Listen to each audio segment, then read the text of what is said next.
సమైక్య ఉద్యమంలో భాగంగా మీరు పెద్ద ఎత్తున ఆందోళన కూడా చేశారు, అసలు నిరాహార దీక్ష కూడా చేశారు రామానాయుడు గారితో. ఆ సమయంలో పోలీసులు వచ్చి మీ దీక్ష వినిపించే ఒక రూమ్లోకి వెళ్ళి బీగాలు వేసుకున్నారు, చాలా హంగామా చేశారు ఆ సమయంలో అంటుంటారు. ఏం జరిగింది అసలు ఆ రోజు? యాక్చువల్గా 3 రోజులు చేసాం. 3వ రోజు అవుతుండగానే పోలీసులు వచ్చారు. ఇంకా మనం అనుకున్నది అక్కడెక్కడ రెస్పాన్స్ లేదు, ఏమీ లేదు, ఎవరో ఒక డాక్టర్ రాలేదు, ప్రభుత్వం పట్టించుకోలేదు. దాని మీద ఏమైనా గట్టిగా మాట్లాడుతుంటే ప్రభుత్వం మాట్లాడలేదు. అప్పుడు ఏమనుకున్నామంటే మనం ఏదో అందరిలాగా 3 రోజులు చేసి పోలీసులు వచ్చి ఎత్తేస్తే మనం వెళ్ళిపోయి చేసుకునేటట్టయితే ఇక్కడ సరిపోదు మనకి. ఎందుకంటే ఇది ఏదో తేలిపోయేటువంటి పరిస్థితులు కనబడుతున్నాయి.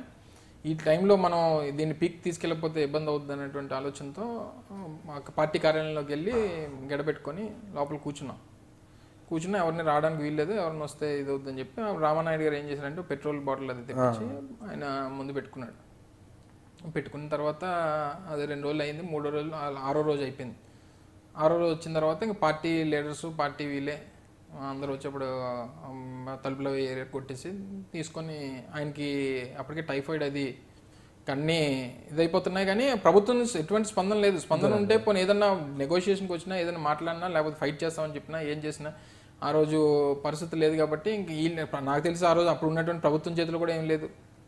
నిర్ణయం ఆ రోజు సోనియా గాంధీ తీసుకున్న తర్వాత వీళ్ళందరూ కూడా చేసేటువంటి పరిస్థితి ఏం లేదు. కాబట్టి ఇంకా ఆ రోజు అలాగా మా దీక్షని విరమింపజేయడం, అక్కడితో అది అయిన మరుసటి తర్వాత ఇంకా రీఆర్గనైజేషన్ యాక్ట్ మీద వాటి మీద డిస్కషన్స్కి వెళ్ళిపోవడం, ఇవన్నీ జరగడం, ఇవంతా జరిగిపోయింది. అమర్ ఫోకస్ కావడానికి అదొక మంచి వేదిక అయింది. బాగా నానా హంగామా చేశాడు అమర్. బాగా సమైక్య ఉద్యమంలో బాగా ఫోకస్ కావడానికి, రాజకీయంగా తనకు ఫోకస్ తెచ్చుకోవడానికి కూడా అది బాగా ఉపయోగపడింది. దాన్ని అడ్డు పెట్టుకొని రూమ్లోకి వెళ్ళి ఇది చేయడం, అసలుకి బెదిరింపులకు దిగడము. ఫోకస్ అవ్వడానికి ఉద్యమాలు చేయాల్సినటువంటి అవసరం లేదు కదా. మీతో మొన్న ఒక ఇంటర్వ్యూలో ఒక నాయకుడు మాట్లాడినప్పుడు ఏం చదువుకున్నారంటే బీకామ్లో ఫిజిక్స్ చదివాను అన్నారు. ప్రపంచవ్యాప్తమైనటువంటి ఫోకస్ వచ్చింది. నేను మీతో మాట్లాడినప్పుడు అటువంటి మాట్లాడితే నాకు ఫోకస్ రావడానికి ఉద్యమాలు చేయాల్సినటువంటి అవసరం లేదు. ఓ మాట తప్పు మాట్లాడినా ఈరోజు ఫోకస్ వచ్చేటువంటి పరిస్థితి. ఇప్పుడున్నటువంటి మీడియా కాలంలో మనం పొరపాటున ఏదైనా మాట్లాడితే, మొన్న డీజీపీ గారు జనవరి 26 ఇండిపెండెన్స్ డే అన్నారు. దానికి ఆయనకి ఫోకస్ వచ్చింది. అంటే ఒక మాట తప్పు మాట్లాడినా, ఒక మాట ఒప్పు మాట్లాడినా, లేకపోతే ఇంకోటి మాట్లాడినా, ఏదైనా చిన్న కార్యక్రమం చేసినా, ఏది చేసినా ఈరోజు అనేక మీడియాలు, సోషల్ మీడియా పెరిగిపోయిన తర్వాత మనం ఫోకస్ అవ్వడానికి అనేక ఇవి ఉన్నాయి. దానికోసం ఉద్యమాలు, పోరాటాలు చేయాల్సినటువంటి అవసరం లేదు. ఈరోజు మనం పుట్టినటువంటి ప్రాంతానికి, మనం పుట్టినటువంటి గడ్డకి, మనం ప్రాంతంలో ఉన్నటువంటి ప్రజానికానికి మన తరపున మనం చేసేటువంటి ఉద్యమాల ద్వారా ఏం లబ్ధి పొందేటువంటి అవకాశం వస్తుంది అన్నటువంటి దీని మీద పోరాటం చేస్తున్నాం. ఈరోజు రైల్వే జోన్ కోసం పోరాటం చేస్తున్నామంటే రైల్వే జోన్ వల్ల ఉన్నటువంటి ఉపయోగాలు మీరు ఒకసారి తెలుసుకుంటే, రైల్వే జోన్ వస్తే ఈరోజు అంత గట్టిగా పట్టుకున్నారు విశాఖపట్నానికే రైల్వే జోన్ ఇవ్వాల్సిందే, మీకు ఇందాక నుంచి ప్రత్యామ్నాయం లేదనేది అనేక సంవత్సరాల నుంచి, దశాబ్దాల నుంచి ఈ పోరాటం కొనసాగుతుంది. గత 3 నెలల క్రితం కూడా రైల్వే జోన్ మీద పెద్ద ఉద్యమం చేపట్టారు. జగన్మోహన్ రెడ్డి వచ్చారు, రైలు రోకో చేశారు. తర్వాత ఇప్పుడు పాదయాత్ర చెబుతున్నారు. ఎందుకు అక్కడే రావాలి అనేసి, ఒక పక్క గుంతకల్లుకి రావాలని కోరుతున్నారు. గుంతకల్లు, గుంటూరు ఇవన్నీ ఇప్పుడు కొత్తగా వచ్చిన ఉద్యమాలు సార్. వాళ్ళకి ఏంటో కూడా తెలియదు. ఒకసారి నిజంగా గుంతకల్లో ఉన్నటువంటి నాయకులను, లేకపోతే రాయపాటి సాంబశివరావు గారు మాట్లాడారు కదా, రాయపాటి సాంబశివరావు గారి దగ్గరికి వెళ్ళి విశాఖపట్నం రైల్వే జోన్కి ఆయన 7 సార్లు 8 సార్లు ఎంపీ చేసి ఉండొచ్చు. కానీ అక్కడ ఉన్నటువంటి సెంటిమెంట్స్, అక్కడ జరుగుతున్నటువంటి పోరాటం, ఈరోజు విశాఖ ఉక్కు ఆంధ్రుల హక్కు అన్నటువంటి నినాదంతో ఆ రోజు విశాఖపట్నంకే విశాఖ స్టీల్ ప్లాంట్ ఇవ్వాలని చెప్పి రాష్ట్రంలో ఉన్నటువంటి ప్రజానికి ఎందుకు పోరాటం చేసింది? అమృతరావు గారు అని చెప్పి గుంటూరు ప్రాంతానికి చెందినటువంటి వ్యక్తి ఆ రోజు దాదాపు 30 రోజులు ఆమరణ నిరాహార దీక్ష చేసి చనిపోయాడు. ఆయన చనిపోయి ఎందుకు చేశాడు? గుంటూరు నుంచి వచ్చినటువంటి వ్యక్తి ఎందుకు ఇక్కడ పోరాటం చేయాల్సినటువంటి అవసరం వచ్చింది? అది ఒక ప్రాంతానికి, ఒక ప్రాంతంలో మా ప్రాంతంలో ఉన్నటువంటి దాదాపు 26,000 ఎకరాలు ప్రజలు స్వచ్ఛందంగా ఇచ్చారు.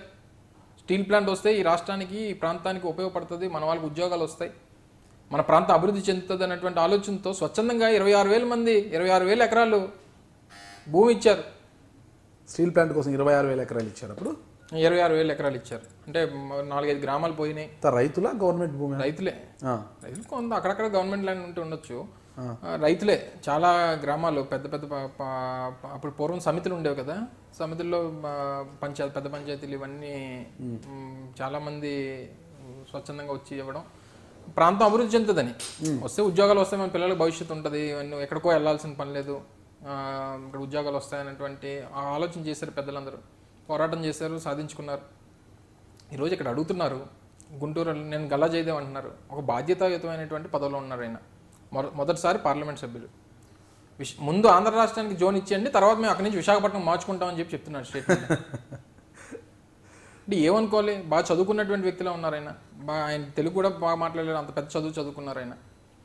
అంత చదువులు చదువుకొని ఆంధ్ర రాష్ట్రానికి ముందు జోన్ ఇచ్చిస్తే తర్వాత విశాఖపట్నం మార్చుకుంటాం అనేటువంటి అవగాహన లేనటువంటి మాటలు మాట్లాడుతుంటే, మా ప్రాంతం తాలూకు ప్రజల తాలూకు మనోభావాల్ని కాపాడాల్సినటువంటి ప్రభుత్వాలు ఈరోజు ఆ రకమైనటువంటి మాటలు మాట్లాడడం, ప్రభుత్వంలో ఉన్నటువంటి ఒక బాధ్యతాయుతమైనటువంటి పదవుల్లో ఉన్నటువంటి వారు అటువంటి మాటలు మాట్లాడడం, ఈ ఇష్యూ మాత్రం చాలా సీరియస్ సార్. మా ప్రాంతంలో ఉన్న ఎందుకు మీరే అంత సీరియస్గా తీసుకున్నారు? అందరూ, నేను ఒక్కనే కాదు, ఈరోజు ఆ ప్రాంతంలో ఉన్నటువంటి కమ్యూనిస్టులు కానీ, మా ప్రాంతంలో ఉన్నటువంటి సోషల్ వర్కర్స్ కానీ. కానీ మీరే లీడ్ చేస్తున్నారు, అందరినీ కలుపుకొని మీరే లీడ్ చేస్తున్నారు, ఎందుకు మీరు అంత వ్యక్తిగతంగా? జనరల్గా ఏమైందంటే, జనరల్గా 4 దశాబ్దాలుగా ఉంది, మీరే చెప్తున్నారు 4 దశాబ్దాలుగా ఉద్యమం ఉంది.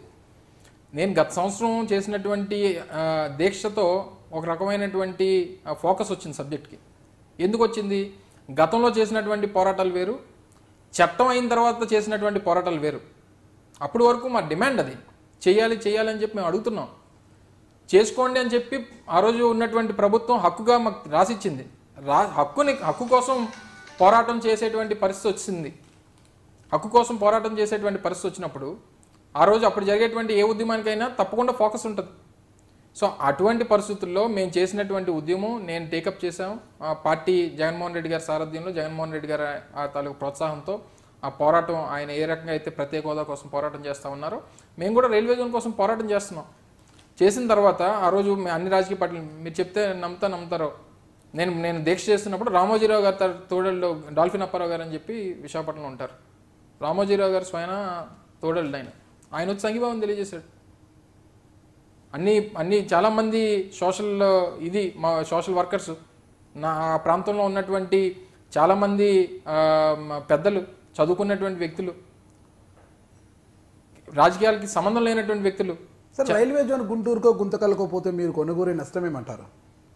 ఇంకంతా నష్టపోయి మళ్ళీ ఏ నష్టం అని అడిగితే ఏం నష్టపోయారు? మీకు చెప్తున్నా నష్టపోయింది కదా. ఉత్తరాంధ్ర ప్రాంతం ఎందుకు నష్టపోలేదు? మీ రాయలసీమ ఏం నష్టపోయింది చెప్పండి? నష్టపోలేదు మీ రాయలసీమ. మాకు నీళ్లు లేవు, మీకు నీళ్ళు లేవు, మాకు అభివృద్ధి లేదు. ఈరోజు ఎంతోమంది పొట్ట చేతి పట్టుకొని, ఈరోజు మీకు మొన్న లాస్ట్ ఇయర్ మీకు గుర్తుంటుంది, 2 years బ్యాక్ మన చెన్నైలో ఒక కన్స్ట్రక్షన్ జరుగుతూ 11 అంతస్తుల బిల్డింగ్ పడిపోయింది, 45 మంది కూలీలు చనిపోయారు. ఏ ఊరు కూలీలు వాళ్ళు? విశాఖ జిల్లా, విజయనగరం ప్రాంతానికి చెందినటువంటి వారు, విశాఖపట్నంకి చెందినటువంటి వారు, శ్రీకాకుళంకి చెందినటువంటి కూలీలు 45 మంది చనిపోయారు. నిన్న మన హైదరాబాద్లో అయ్యప్ప నగర్లోనో ఎక్కడ, అయ్యప్ప సొసైటీలో ఎక్కడ అనుకుంటా, ఒక బిల్డింగ్ కూలిపోయింది, 6 చనిపోయారు. ఉత్తరాంధ్రకు చెందినటువంటి వారు జగన్మోహన్ రెడ్డి గారు పరామర్శించడానికి వచ్చారు. వీళ్ళందరూ అక్కడ చేయాల్సినటువంటి, నాకు తెలిసి మీ రాయలసీమ ప్రాంతంలో ఈ 2 సంవత్సరాలు 3 సంవత్సరాలు 6 లక్షల మంది పొట్ట చేత పట్టుకొని వలస కూలీలుగా ఈరోజు రాయలసీమ నుంచి ప్రాంతం నుంచి తరలిపోయినటువంటి సందర్భాలు ఈ 2 సంవత్సరాలు 3 సంవత్సరాలు చూసాం. ఇలాగ తరతరాలుగా ఎప్పటి నుంచో ఉత్తరాంధ్ర ప్రాంతంలో ఉన్నటువంటిది వెనకబాటుతనానికి కమిటీలు చెప్తున్నాయి, కమిటీ రిపోర్ట్స్ చెప్తున్నాయి, వాస్తవాలు కళ్ళకు కనబడతా ఉన్నాయి. ఈ రకంగా నష్టపోయినటువంటి పరిస్థితుల్లో విశాఖపట్నం రైల్వే జోన్ ఎందుకు అవసరం అని అంటే, హెడ్ క్వార్టర్ అనేది రైల్వే జోన్ ఈరోజు సికింద్రాబాద్కు ఉన్నటువంటి పేరు ఏంటండి? సికింద్రాబాద్లో ఏముంటుంది చెప్పండి? సికింద్రాబాద్ పేరు చెప్పగానే ఏం గుర్తుకు వస్తుంది మనకి? రైల్వే స్టేషనే కదా. సికింద్రాబాద్లో ఉండేటువంటి ఏ ప్రాంతం, ఏ వీధిలోకి వెళ్ళినా మనకు కనిపించేది రైల్వే సంబంధించినటువంటి ఆఫీసెసే. రైల్వే నిలయం కానీ, రైల్వే ఆఫీసెస్ కానీ, రైల్వే కార్పొరేట్ ఆఫీస్ కానీ, లేకపోతే రైల్వేకి సంబంధించినటువంటి మెకానికల్ డిపార్ట్మెంట్ ఆఫీసెస్ కానీ, ట్రైనింగ్ సెంటర్స్ కానీ, ఆర్ఆర్బీలు కానీ, ఇవన్నీ ఎందుకు వచ్చాయి? జోన్ హెడ్ క్వార్టర్ ఉంటుంది కాబట్టి వస్తాయి. ఈరోజు విశాఖపట్నానికి కూడా జోన్ హెడ్ క్వార్టర్ క్రియేట్ చేస్తే 16 డిపార్ట్మెంట్లకు సంబంధించినటువంటి హెడ్ క్వార్టర్స్ విశాఖపట్నంలో స్థాపించేటువంటి పరిస్థితి ఉంటుంది.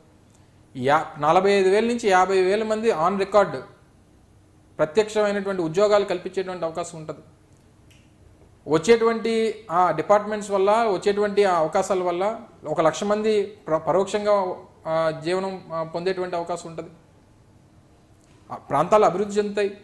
ఈరోజు హైదరాబాద్లో పోటీ పడేటువంటి అవకాశం విశాఖపట్నంకి వస్తుంది. కావాల్సినటువంటి ల్యాండ్ రైల్వే వాళ్ళకు ఉంది.